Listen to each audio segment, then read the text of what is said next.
Olá para você que está participando do nosso congresso, primeiro congresso online de liturgia. Aqui quem vos fala é o Padre Lucas Rafael, da Diocese de Frederico Westphalen, Rio Grande do Sul. Eu sou o padre responsável pela Comissão de Arquitetura e Arte Sacra da Diocese. Iniciei uma pós-graduação neste assunto e o professor Rafael então me convidou para conversarmos um pouco nessa aula sobre a missão das comissões diocesanas de arte sacra na defesa e promoção da liturgia. Bom, sintetizar o papel de uma comissão de arquitetura e arte sacra é muito fácil, certo? É muito fácil. Segundo as orientações da Igreja, também da CNBB, a missão da comissão é acompanhar, certo? Acompanhar os responsáveis, engenheiros, arquitetos, profissionais da arte sacra, orientá-los para a execução de construções de novas igrejas, reformas de novas igrejas, enfim, a missão da comissão é isto. Mas a missão da comissão vai muito além, porque nós não estamos falando da construção ou reforma de um espaço qualquer. Não é uma casa, não é um prédio, não é um shopping, não é um estabelecimento comercial. Nós estamos falando de uma igreja. Esta é a primeira coisa que temos que ter na cabeça. A Comissão Diocesana de Arquitetura e Arte Sacra, ela não é dona, certo? Das normas da igreja, ela não é dona de uma criatividade, vamos dizer assim, como nós vamos ver, puramente voluntarista.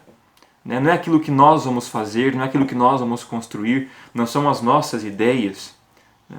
Mas a missão específica é construir um local sagrado aonde se manifesta a ação de Deus, onde se manifesta a presença de Deus através da celebração dos sacramentos. Esta consciência tem que permear todo o trabalho da Comissão de Arquitetura e Arte Sacra. A missão dela, como disse bem o tema desta aula, é a defesa e a promoção da liturgia. Defender de coisas que não fazem parte da construção de um templo sagrado e que podem impregnar o templo de algo puramente pessoal, uma imagem pessoal, e promover a liturgia no sentido de que as pessoas que estão ali tenham um encontro com o Deus que se manifesta na liturgia.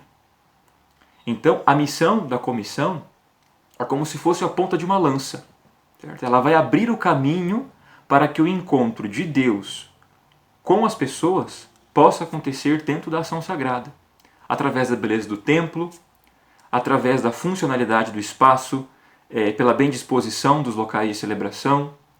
Enfim, são tantas características que envolvem a construção de um templo e que tem que se levar em conta.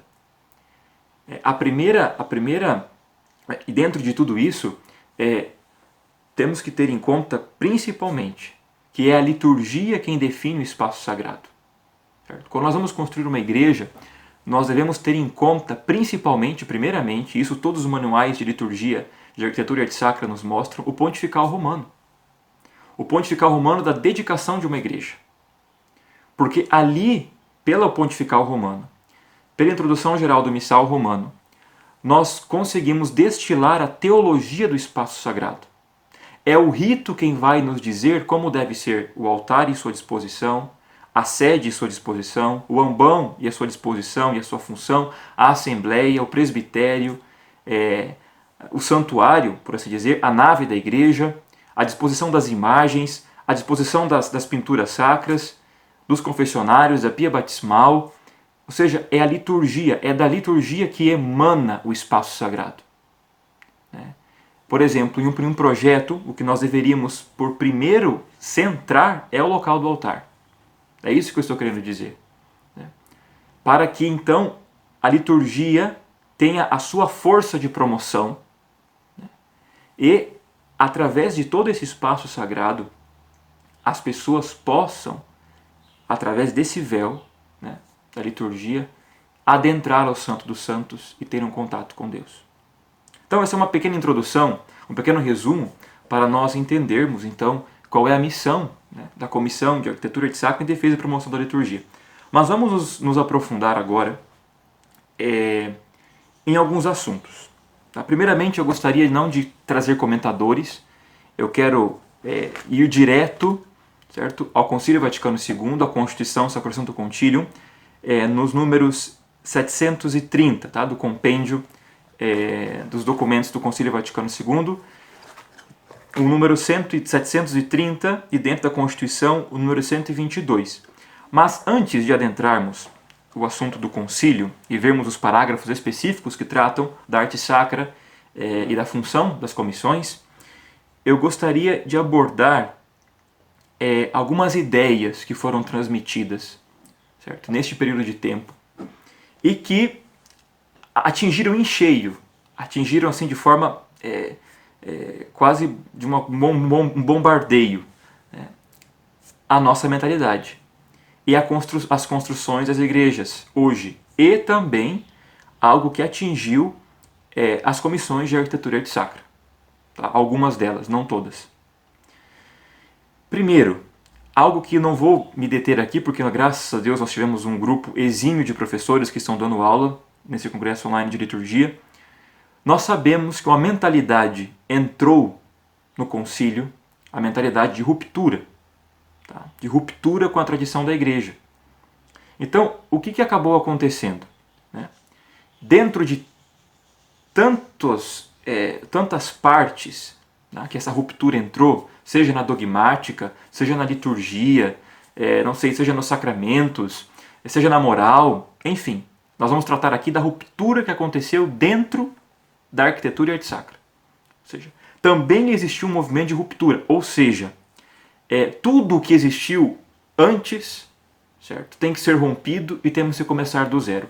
É a petulância do homem moderno, e isso em todas as ciências, não é só dentro da igreja, mas é só dentro da teologia, de olhar para o passado com desprezo, não aprender dos nossos antepassados, mas menosprezar e dizer que nós não precisamos daquilo e vamos fazer tudo do zero. E nós conseguimos perceber isto dentro das formas das igrejas construídas hoje.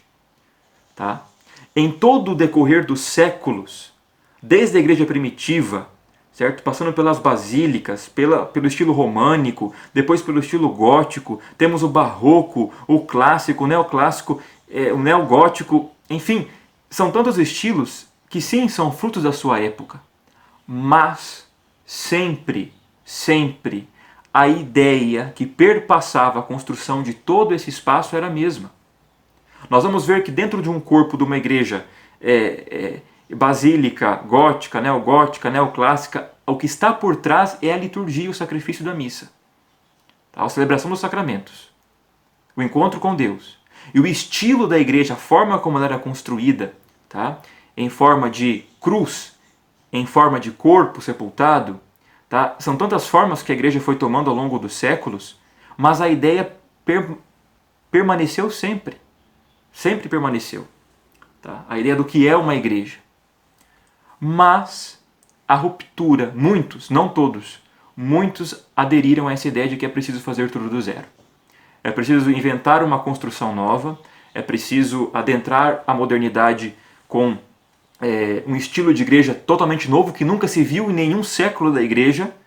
É a petulância de olhar com o passado com desprezo. Né? Não é fazer como Gaudí fez na Basílica de Sagrada Família em Barcelona, a igreja belíssima, que ele conseguiu trazer traços modernos para uma arquitetura de sempre, que a igreja sempre preservou, que a igreja sempre consagrou, mas não, muitos hoje têm a mentalidade de ruptura. Mas essa ruptura não está no sentido só de fazer algo por fazer, ou inovar, ou querer deixar o seu nome, ou permeado por um subjetivismo. Não é só isso. É a forma como se compreende a liturgia que se constrói uma igreja. Então, se existiu uma ruptura na liturgia dogmática, na dogmática, ou seja, que nós temos que fazer tudo do novo, tudo do zero e rever toda a fé da igreja, então, se a missa não é compreendida mais como o sacrifício de Cristo, a paixão, morte e ressurreição, e ela é vista então agora como um local de celebração comunitário, de festa, enfim, qualquer outra coisa que não seja o seu caráter primeiro, único, como diz o Concílio Vaticano II, na Sacrosanto Concílio, na Lumen Gentium, cada vez que fala da liturgia, da missa, fala de sacrifício. Se nós perdermos isso, então nós vamos construir um espaço celebrativo para encontro de pessoas. Não vamos construir um espaço celebrativo para o sacrifício da missa e para o encontro com Deus. Então, a liturgia que está por trás, a teologia que está por trás, perdão, é com que faça com que nós construamos o templo daquela forma. Então, se essa ruptura entrou tanto em vários campos, também entrou no campo da arquitetura sacra. Tá bom? Outra coisa que aconteceu e que está acontecendo muito é a busca por um arqueologismo litúrgico. Ou seja, a negação do desenvolvimento da liturgia ao longo de todos esses séculos. Nós queremos menosprezar 2000 anos de história da arquitetura sacra e da liturgia e ir em busca de um arqueologismo litúrgico. Tá?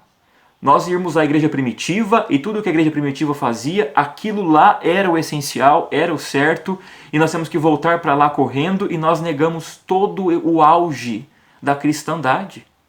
Tá? Nós negamos tudo isso em busca, então, de um arqueologismo litúrgico. Buscar como eles celebravam, buscar como eles viviam, buscar como era lá, tudo lá atrás. Porque tudo que veio depois não serve. O Papa Bento XVI, no livro Espírito da Música, quando vai nos falar dentro da música, ele também aborda esses temas, ele fala justamente disso. Né? Essa busca incansável pela volta de uma liturgia das catacumbas, uma liturgia dos primeiros cristãos, negando todo o organismo vivo que é a igreja ao longo de todos esses séculos, que assimilou das culturas aquilo que é verdade, aquilo que é a beleza. Né? E foi trabalhando isso ao longo dos séculos, até, por exemplo, chegarmos ao cume da Idade Média, onde a igreja, o estilo gótico foi criado pela igreja, onde isso não existia. Tá? Foi o auge da teologia, a teologia colocada em forma de pedras. Né? Então essa negação de todo o passado é algo muito grave, porque nós vamos querer inventar do zero uma fé, uma moral, vamos reinventar os dogmas, reinventar o estilo da arquitetura para as igrejas, tá? Do zero, como se nada tivesse existido. Então esse perigo então, de um arqueologismo litúrgico. Também o risco da sinogalização da liturgia. Tá? Isso é algo muito, a gente vê isso hoje muito, né? Muito presente. Nós queremos muitas vezes trazer elementos da cultura judaica, da liturgia judaica, vamos dizer por assim, para dentro do culto cristão. Tá? E nós vamos deixando de lado o sacrifício do templo e vamos ficando com a sinagoga. Então nós vemos hoje muitas igrejas católicas com a menorá, nós vemos muitas igrejas católicas com a disposição do presbitério como o local do ambão numa sinagoga, o altar do sacrifício como o altar do Antigo Testamento, sem ser polido, sem ser embelezado, como se Cristo não tivesse vindo. Né? O altar do sacrifício com as dimensões muitas vezes colocadas em menor proporção, lógico, mas construído da mesma forma. Então, nós vamos vendo que é uma busca por um passado da igreja primitiva, por uma busca da sinagolização da igreja, tá? E deixando o sacrifício do templo de lado. Que esse organismo que começou-se a observar no começo da igreja. Né? Nós temos, de um lado, a sinagoga e o templo, e os apóstolos começaram, no começo da igreja, a ver o que era da sinagoga, o que era do templo, e começaram, então, a celebrar a liturgia, a Santa Missa, começaram a entender o que o Cristo os deixou, mas hoje corremos o risco, sim, da liturgia, principalmente da parte da arquitetura e arte sacra, há um risco de uma sinagolização da igreja. O que o Papa Bento XVI também alerta para muito isso. Outro ponto, o quarto, certo? A mediocridade entendida como sobriedade. Certo? A confusão que se existe entre o termo pobreza, sobriedade na liturgia com mediocridade. Tá? Nós queremos fazer tudo de forma muito sóbria, mas confundimos essa palavra com a palavra medíocre. Nós tiramos tudo que é belo, certo? Esvaziamos o espaço e achamos que aquilo está sóbrio. Isso não é sobriedade, né? A sobriedade no templo é a busca pelo essencial. O que é o essencial na liturgia? É o sacrifício da missa, certo? O que é o essencial? É ali a parte em que o homem está se encontrando com Deus. O altar, a sede, o ambão, o presbitério, a nave da igreja, é o santuário, as coisas essenciais, a sobriedade. Tudo acontece no seu tempo, na hora certa, como a liturgia romana prevê. Mas não confundir isso, e isso entrou também na mentalidade. A confusão da mediocridade com a sobriedade.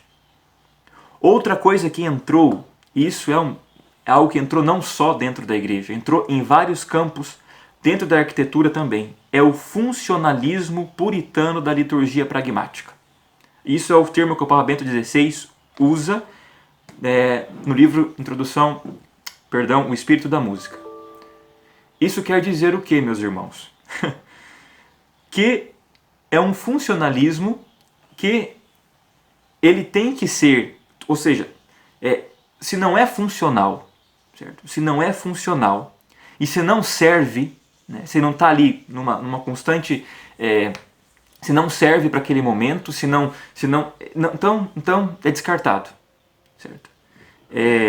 Nós vemos o funcionalismo dentro da liturgia em vários aspectos, né? Em nome de um funcionalismo litúrgico, nós sacrificamos inúmeras coisas. Tá? Nós perguntamos, é funcional ou não é funcional? É o funcionalismo que entrou também dentro da arquitetura. Tá?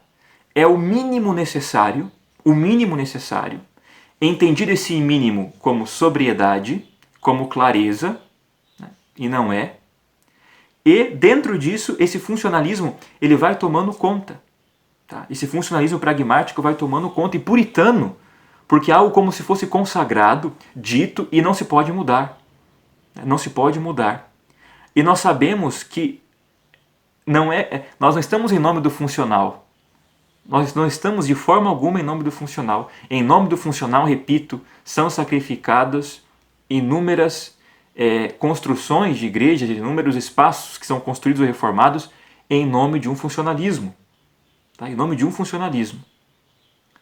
Então, isso também precisamos tomar consciência de que isso também entrou. Também, o Papa também fala de outro funcionalismo, o de adaptação. Vamos adaptar, né? Vamos adaptar isso, adaptar aquilo. E essa adaptação vai sendo feita de uma forma sem um projeto conjunto.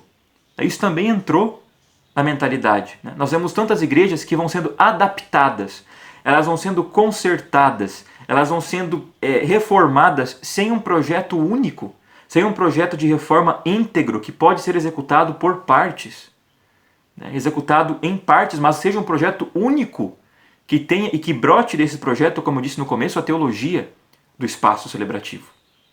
E nós vamos fazendo adaptações dentro das igrejas, adaptações, sem um projeto teológico final, é aquilo que o padre acha bonito, aquilo que a Dona Maria acha bonito e vai colocando lá, e as adaptações que vão acontecer não só no templo, mas na própria liturgia, e isso começa a refletir em tudo, né?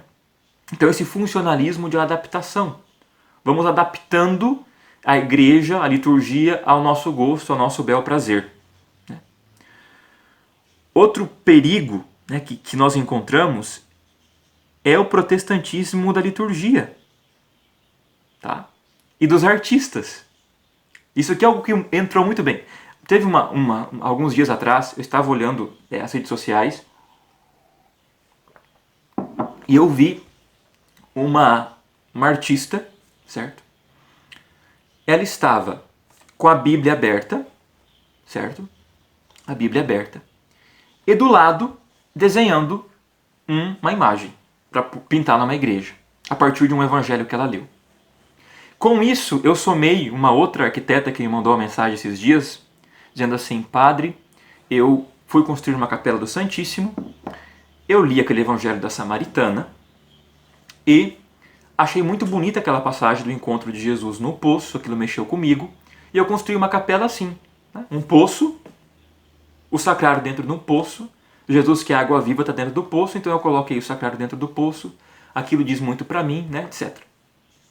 Mas eu me dei conta e disse para ela, minha filha, você não está vendo que isso é uma protestantização da liturgia do espaço sagrado? Por quê? Porque eu pegar uma Bíblia e colocar por escrito e desenhar um espaço sagrado pela Bíblia, desenhar uma imagem unicamente pela Bíblia, desprezando a tradição da igreja, a tradição com T maiúsculo, nós desprezando também toda a riqueza artística e arquitetônica e sacra da igreja ao longo dos 2000 anos. Ou seja, eu vou inventar uma coisa aqui e agora, não só a partir do texto sagrado, mas uma coisa que Deus disse para mim, tá? Com um ar totalmente subjetivo. Ou seja, eu me encontrei com Cristo naquela passagem do Evangelho, não quer dizer que outra pessoa vai se encontrar e que eu tenha que materializar aquele Evangelho em arte sacra, daquela forma como está ali, ao pé da letra.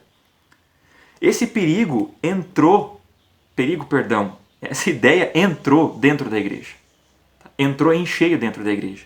E aconteceu então uma protestantização da liturgia. As pessoas leem a Sagrada Escritura, não conhecem a igreja, não conhecem nada de arte sacra, de arquitetura, não conhecem nada de absolutamente nada desse universo cultural da igreja, e do nada começam a criar espaços, começam a criar imagens, começam a criar coisas da cabeça dela. Tá? E por trás de tudo isso ainda, se nós escavarmos, né, rasparmos mais um pouco, nós vamos encontrar um protestante ali no fundo, mas também nós vamos encontrar uma vaidade artística. Tá? Porque muitos arquitetos também querem hoje imprimir a sua marca e deixar a sua marca numa igreja, numa obra de arte, um artista, e ali dizer o que tem que... Bom, a igreja não transmite que é uma igreja, a obra sacra não transmite que é uma obra sacra, normalmente precisa de um papel ali do lado explicando o que é, e nisso a gente já destruiu toda a questão do símbolo. Né? Por quê? Porque é feito algo segundo a imagem e semelhança do próprio artista, do próprio arquiteto. Sabe? Então, meus irmãos, nós precisamos tomar muito cuidado com essas coisas, como eu elenquei aqui, resumidamente, esses perigos que adentraram a igreja, tá? Que adentraram membros da igreja. Né? Essas ideias que permearam e estão permeando muitas pessoas hoje, né, permeiam por isso. E também o que aconteceu no Brasil, principalmente, né? Eu não vou entrar no mérito aqui de julgar, etc. Não. Mas o próprio padre Rupnik, que veio, mosaicista do Vaticano, ele disse, certo, num congresso que tivemos sobre arquitetura e arte sacra 2 anos atrás em Curitiba, uma pergunta foi assim para ele: padre, qual é o estilo iconográfico para a igreja do Brasil? Né? E por trás disso estava a pergunta também de como seriam as igrejas no Brasil, né? A construção física da igreja. A resposta dele foi claríssima. Ele disse: olha, vocês no Brasil têm 500 anos de história. Vocês conhecem o período da igreja de colonização, barroco, neogótico, é isso que vocês conhecem. Vocês não conhecem as igrejas das origens. Vocês não têm contato com a igreja, não só a igreja primitiva, as basílicas, certo? O contato com as igrejas desse porte, como as igrejas góticas, realmente. Nós não temos esse contato cultural. Ou seja, nós não vamos inventar a roda. É isso que ele quis dizer. Nós temos que abraçar a tradição da igreja de 2000 anos. Temos que abraçar isso e não inventar uma igreja da nossa cabeça. A nossa imagem e semelhança, uma arquitetura nova, moderna. Por quê? Porque a modernidade entrou no funcionalismo. Se daqui 50 anos nós vamos ter que reformar todas as nossas casas, tá? Porque estamos construindo uma casa fruto de uma época moderna, é só olharmos os prédios construídos há 50 anos atrás, ou eles estão implodidos, ou eles não servem mais para nada e estão desabrigados. E se nós observarmos outros prédios que estão lá há 200 anos, 300 anos, eles ainda exercem sua função pela sua beleza. Como diz São Tomás de Aquino, né? A integridade, a clareza, tá?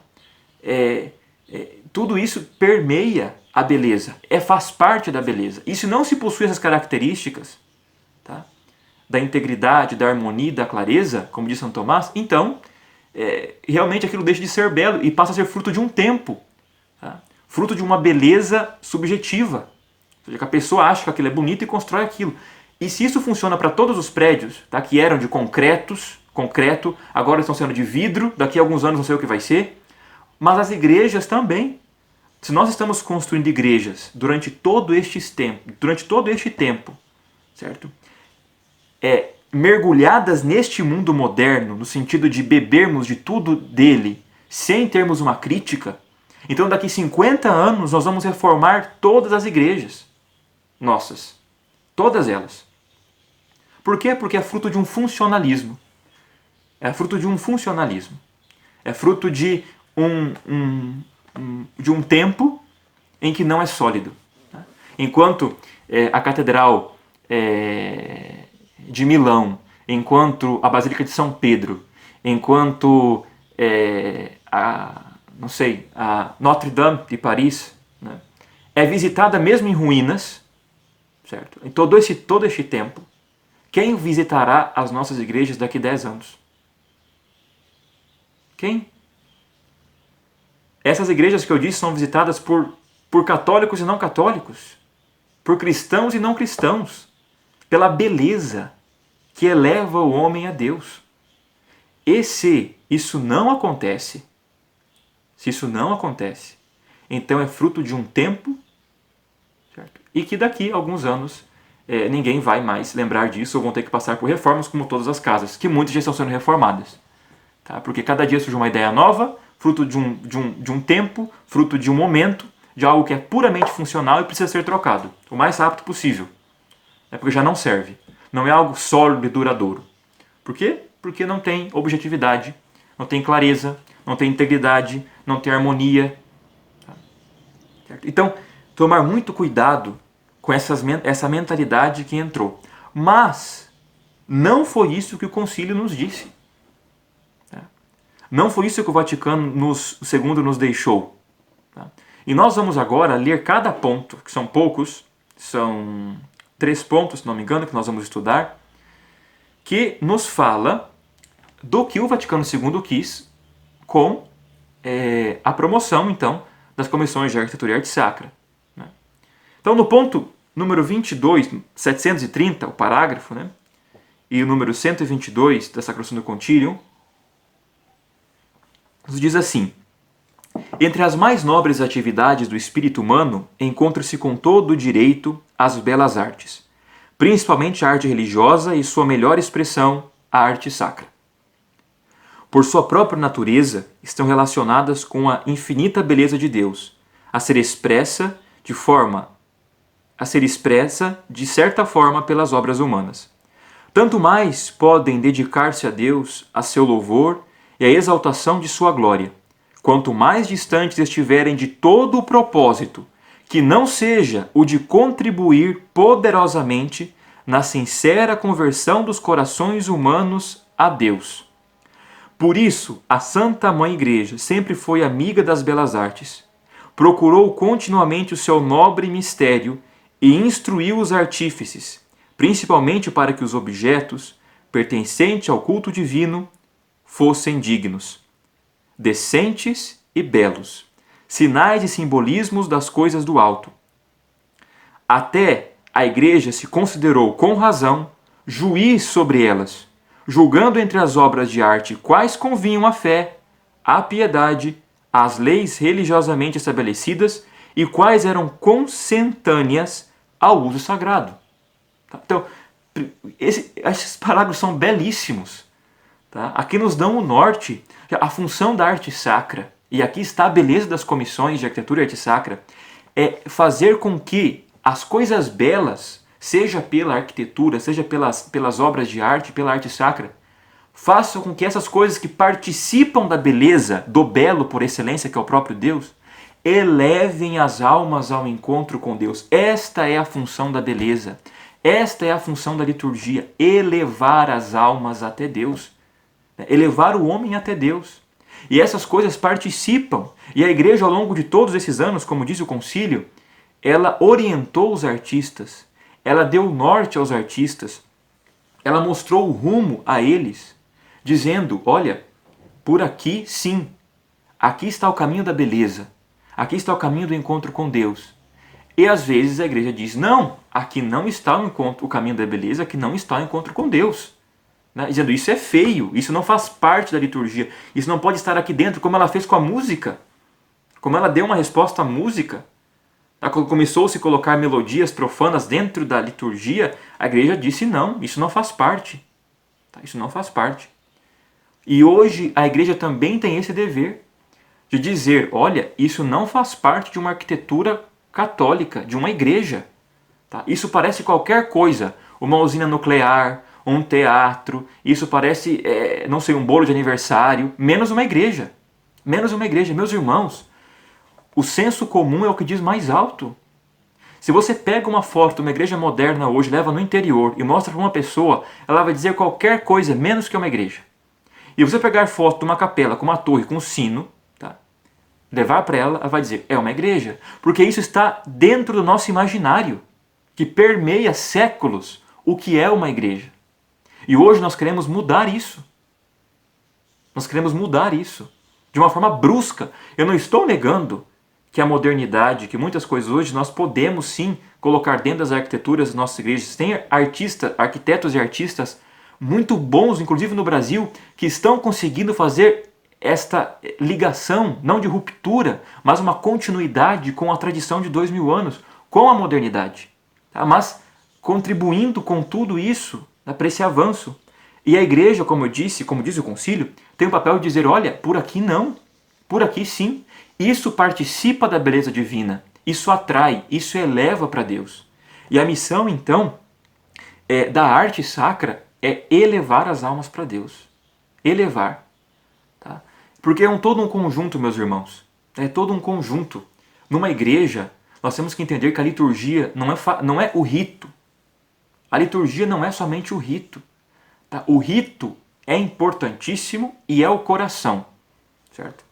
Mas o rito precisa de um local que esteja em sintonia com o rito. Tá? E junto com o local, nós precisamos de uma música. São três coisas que nós precisamos, e nós estamos vendo aqui nesse curso online de liturgia. Nós estamos vendo o rito, nós estamos vendo o espaço sagrado e nós estamos vendo a música. Se uma dessas coisas não está bem, então existe ali uma deficiência no andar da liturgia. E o que nós estamos vendo aqui é a parte do local. Tá? Não adianta eu ter um altar belíssimo, um ambão, uma sede, uma igreja bem construída, uma igreja bela, se nós não temos, por exemplo, um rito adequado, no sentido de que eu não vou celebrar uma liturgia bizantina dentro de um espaço celebrativo feito por uma liturgia romana. Mas também o celebrante e todo mundo que está ali tem que estar também de acordo com aquilo que está sendo feito no espaço. Eu posso ter um ambão muito bonito, mas uma pessoa que proclama uma leitura muito má. Ou uma igreja e um rito muito bonito e o canto não ser belo. Então, essas três coisas, quando estão juntas, elas elevam a alma. E dentro da arquitetura sacra, nós estamos vendo que o que é o mais importante, tá, é elevar as almas a Deus. E é isso que nos pede o concílio, dentro da parte que trata realmente, então, da construção das igrejas. Buscarmos as coisas que elevam as pessoas ao alto, né? Aquilo que a igreja, repito, se mostra como juiz, como diz o concílio, nessas questões sobre a piedade, né? Julgando aquilo que é e aquilo que não é. Bom para o culto, aquilo que é certo para o culto, aquilo que convém ao culto. Depois, sobre a igreja, bom, o título é A Igreja Admite Todo Estilo de Arte. Vamos ver o que a igreja diz. A igreja nunca considerou seu nenhum estilo de arte, mas conforme a índole dos povos e as condições e necessidades de vários ritos, admitiu as particularidades de cada época, criando no curso dos séculos um tesouro artístico digno de ser cuidadosamente conservado. Também em nossos dias e em todos os povos e regiões, a arte goza de livre exercício na igreja, contanto que, com a devida reverência e honra, sirva aos sagrados templos e às cerimônias sacras, de tal sorte que ela possa unir sua voz ao admirável concerto de glória que os grandes homens cantaram à fé católica nos séculos passados. Hermenêutica da continuidade. Não existe ruptura aqui, tá? Porque o que acontece? Às vezes se diz assim, bom, conforme a índole dos povos e as condições necessárias dos ritos, vários ritos admitiu as particularidades de cada época, tá? Criando no curso dos séculos um tesouro artístico digno de ser considerado. Sim, é justamente isso. Ao longo dos séculos, com contato com diversas culturas e povos, a igreja tem no seu tesouro artístico algo muito valioso.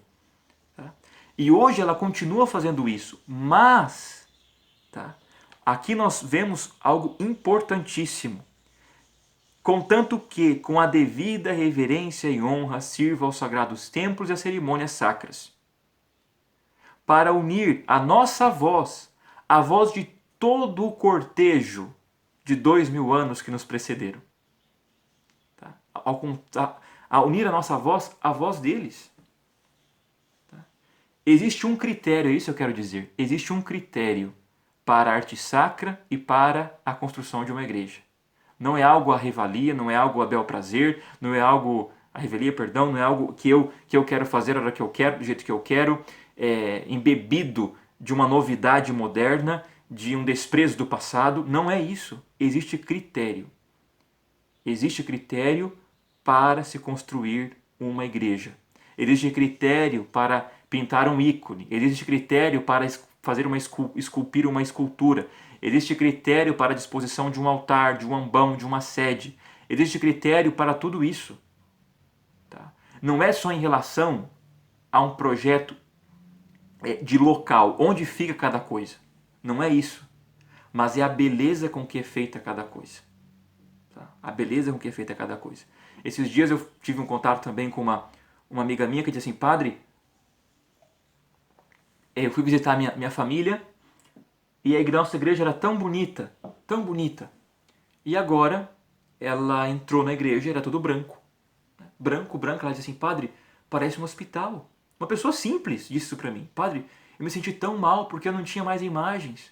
As duas imagens estavam na frente e foram retiradas.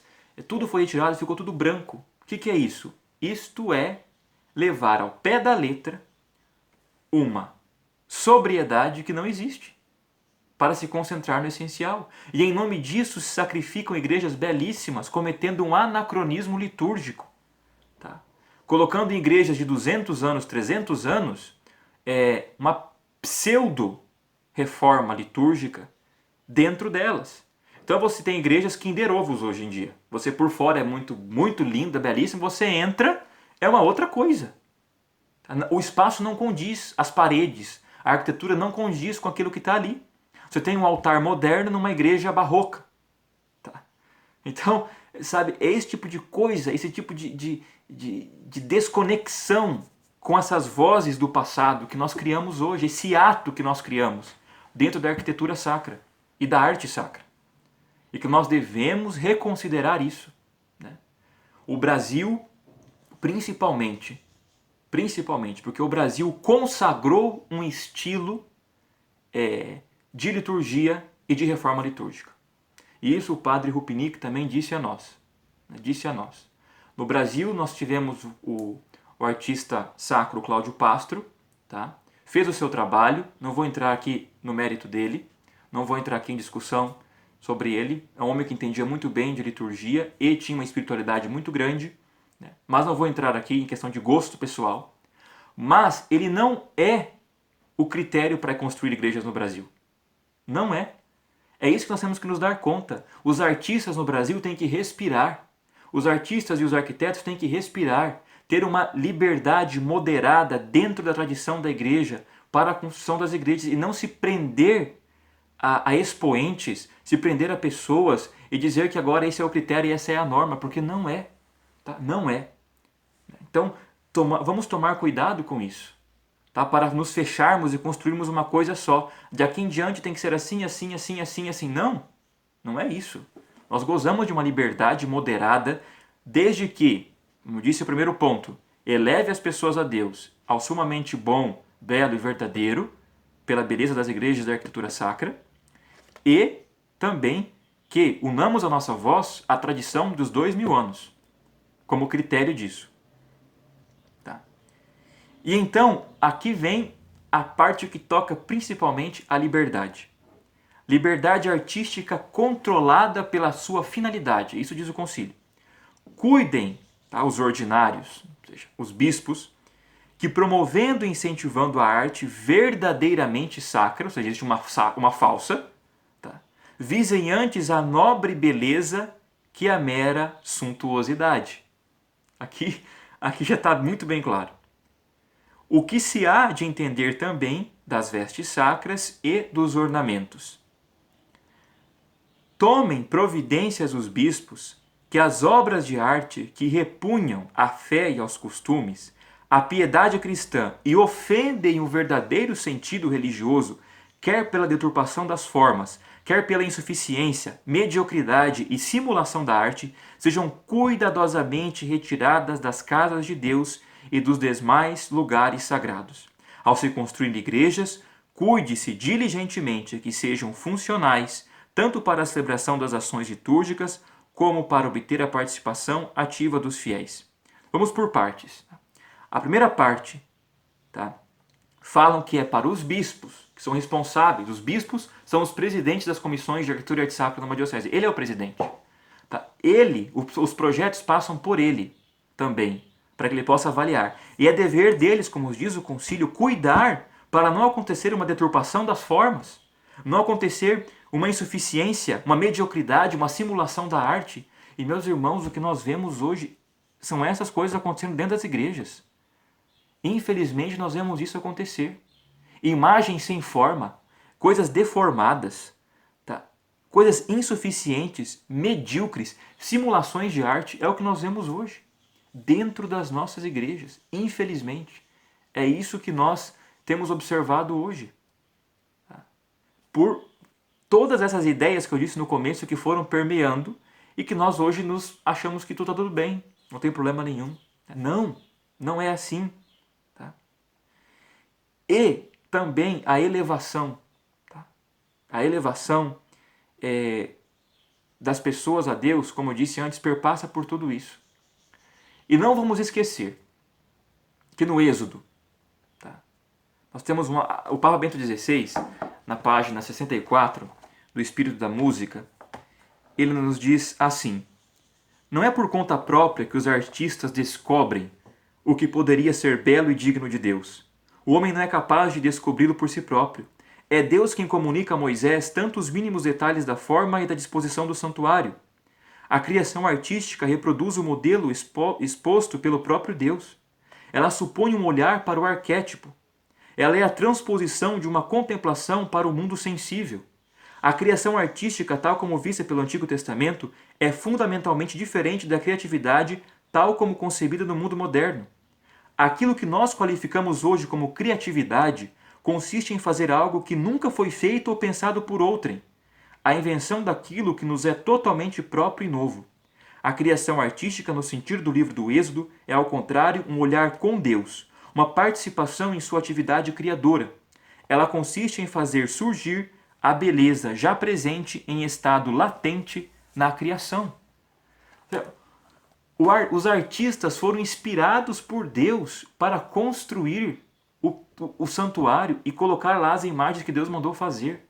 Porque eles estão colocando em uma escultura, em uma pintura e na construção de um templo algo que é elevado, que vem de Deus. Não é uma criatividade como nós entendemos hoje. Não é algo como nós entendemos hoje, que é criar algo do nada. Não, é contemplar e sondar o mistério de Deus, que é o arquétipo por excelência. E colocar aqui, nesse mundo, aqui, aquilo que foi inspirado e visto e rezado em Deus. Tá? Então, é algo muito além. Por isso que os artistas não têm liberdade plena. Não existe uma liberdade plena para você trabalhar dentro de uma igreja, construir o que você quiser, pintar o que você quiser, esculpir o que você quiser. Não é assim. Existem critérios, existem normas, princípios que nos regulam. Tá? Outra expressão fabulosa que o padre Rupinick disse, ela disse assim, bom, um não católico não constrói igreja. Tá?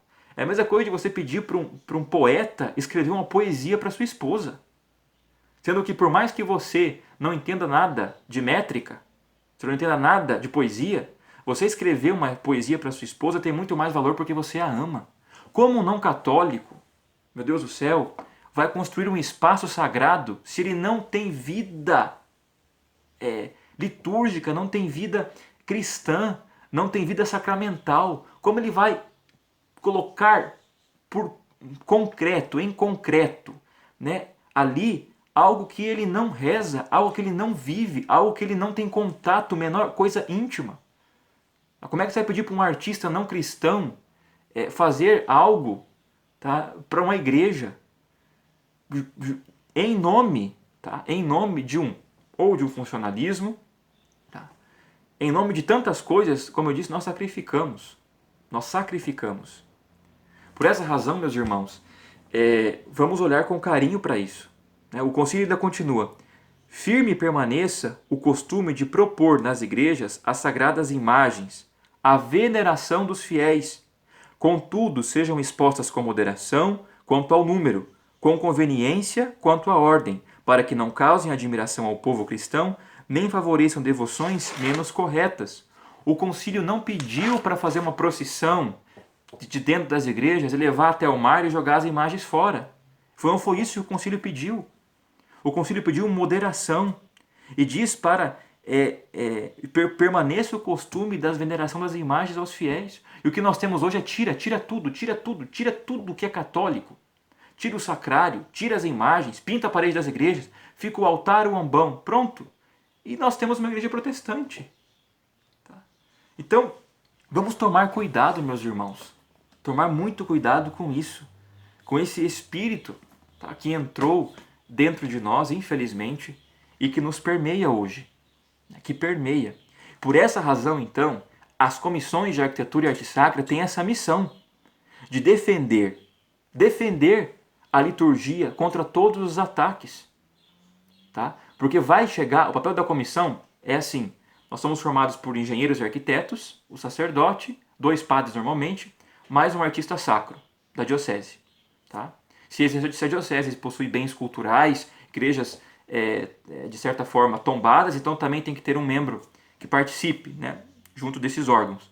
Mas o que vai acontecer? Esse projeto de uma igreja vai chegar até nós. Nós vamos analisar, ver se esse projeto está de acordo com as normas da igreja, de acordo com a liturgia, de acordo com a fé, de acordo com o mistério que vai ser celebrado. Está tudo ok. As normas teológicas, litúrgicas e depois as normas civis, etc., que isso depende de outro campo. Mas que os arquitetos e engenheiros também vão olhar. Defender. Esse projeto vai chegar e nós vamos dizer, olha, isso precisa ser corrigido, isso também. Esse projeto retorna, depois ele volta corrigido. Ou o padre pode também pedir à comissão um projeto, contratando os profissionais da comissão. Enfim, o papel da comissão é não deixar com que a comunidade fique perdida sem saber o que fazer, ou o padre também fique perdido sem saber o que fazer, ou faça coisas ao seu gosto. Né? Faça coisas ao seu bel prazer, como disse. Não. Né? Existe um critério. A comissão diocesana serve para isso. Para defender a arquitetura sacra enfim, tudo o que dela envolve, desses ataques, tá, sistêmicos que nós temos hoje. Tá? Ela vai filtrar aquilo que faz parte da fé e da liturgia, aquilo que não faz. Tá? Então ela vai dentro da defesa, tá? Ela vai se localizar aqui. E promover, ou seja, diante de um projeto novo, de uma reforma, nós temos que buscar o quanto nós precisamos elevar essa reforma, essa arquitetura a um grau, sim, em que a pessoa tem um encontro com Deus. Aproveitar essa oportunidade, sem pressa, meus irmãos, sem pressa. Né? Se uma reforma é bem feita, demorar 10 anos, 15 anos, 5 anos, não importa, desde que seja bem feita, desde que seja correta, desde que eleve as pessoas a Deus. Esse sentido hoje de que nós queremos tudo na hora, tudo no mesmo instante, queremos ser uma reforma de uma igreja em 8 meses, 7 meses, 1 ano, porque a comunidade muitas vezes é humilde, sim, eu compreendo, mas vamos dar tempo ao tempo, vamos juntar dinheiro, construir uma coisa bonita, fazer uma coisa bela, que eleve as pessoas. Né? Então, dentro disso, promover para com que a liturgia apareça, para com que Deus apareça através do templo, que é a sua casa, que é o seu corpo. Fazer com que Ele apareça, promover. Tá? Promover é isso. Ajudar que, na situação em que nós estamos, tá? Hoje nós saiamos dela em um caminho seguro, tá? Junto com, não tem problema. Nós estamos em diálogo com o mundo desde sempre, isso não há problema. O problema é quando nós nos embebedamos disso. E a todo custo nós queremos nos embriagar de um pensamento modernista e nós vamos construir um shopping na igreja acreditando que nós estamos atraindo as pessoas. E nós não estamos. Não estamos atraindo as pessoas com isso. Porque o shopping tomou aquilo que era nosso. Né? Essa é a verdade. O shopping tomou aquilo que era nosso. O shopping elevou as suas janelas ao mais alto para não ter contato com o mundo exterior. O shopping tem uma cúpula na praça de alimentação, né, onde ali é o novo Deus da modernidade. Né? O shopping possui cúpula, o shopping possui adros nas partes externas. Tá?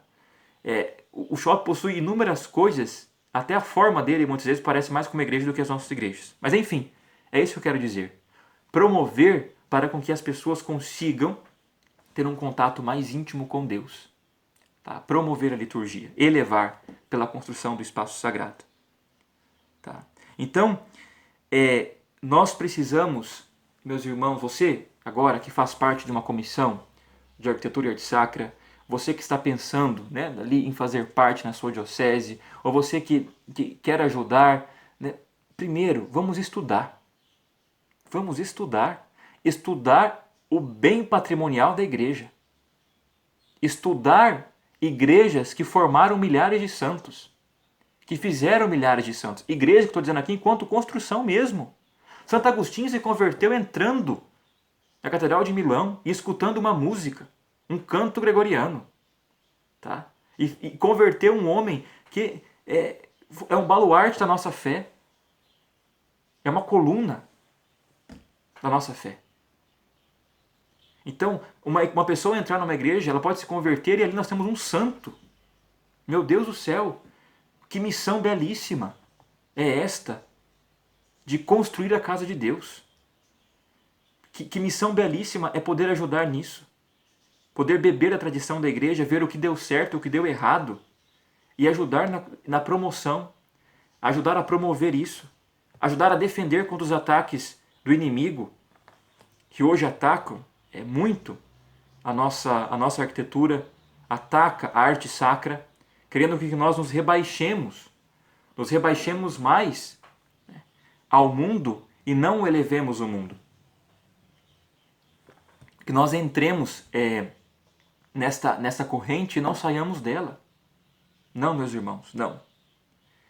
Nós precisamos entender que a missão da Comissão de Arquitetura e Arte Sacra vai além de construir uma igreja, de reformar uma igreja, de ajudar os padres, de ajudar os membros de uma comunidade. Vai além disso, está além da parte material e funcional.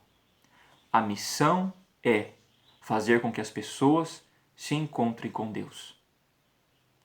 Tenham um encontro íntimo com o Cristo através dos sacramentos. E na recepção deles, vão se santificando e alcancem a vida eterna.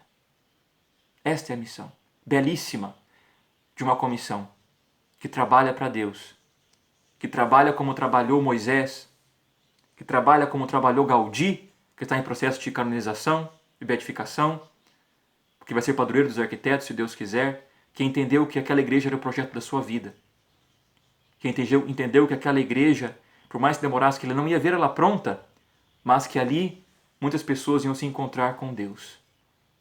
Ele perdeu tudo o que tinha, passou a morar dentro da igreja, está enterrado lá hoje dentro dela, é venerado, porque ele entendeu que a missão dele como arquiteto era esta: construir uma casa para Deus, que abrigasse o corpo de Cristo, que abrigasse a Santíssima Eucaristia, o nosso bem mais precioso, o nosso tesouro mais precioso. Construímos igrejas para que as pessoas se encontrem com Ele, com o Verbo encarnado, na Eucaristia. Peçamos à Virgem Santíssima, meus irmãos, que nos dê a graça de defendermos a Sagrada Liturgia, que as comissões tenham esse dever de defender a liturgia contra os ataques que estão a toda volta e de promover a verdadeira arte sacra, a verdadeira arquitetura sacra como o Concílio nos pede.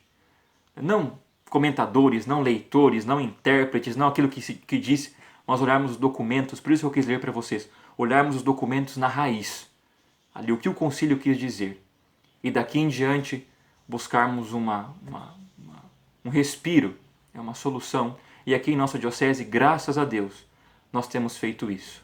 Temos conseguido reformar igrejas, temos conseguido construir igrejas dentro deste espírito, da continuidade. Continuar a elevar as almas das pessoas a Deus através da beleza, da arquitetura e da arte sacra. Aquilo que a Comissão Diocesana pode promover. Deus abençoe você, Deus abençoe o seu apostolado, Deus abençoe a sua missão. E mais uma vez, então, nos coloquemos debaixo da proteção da Santíssima Virgem. O Senhor esteja convosco, Ele está no meio de nós. Abençoe-vos o Deus Todo-Poderoso, Pai e Filho e Espírito Santo. Amém.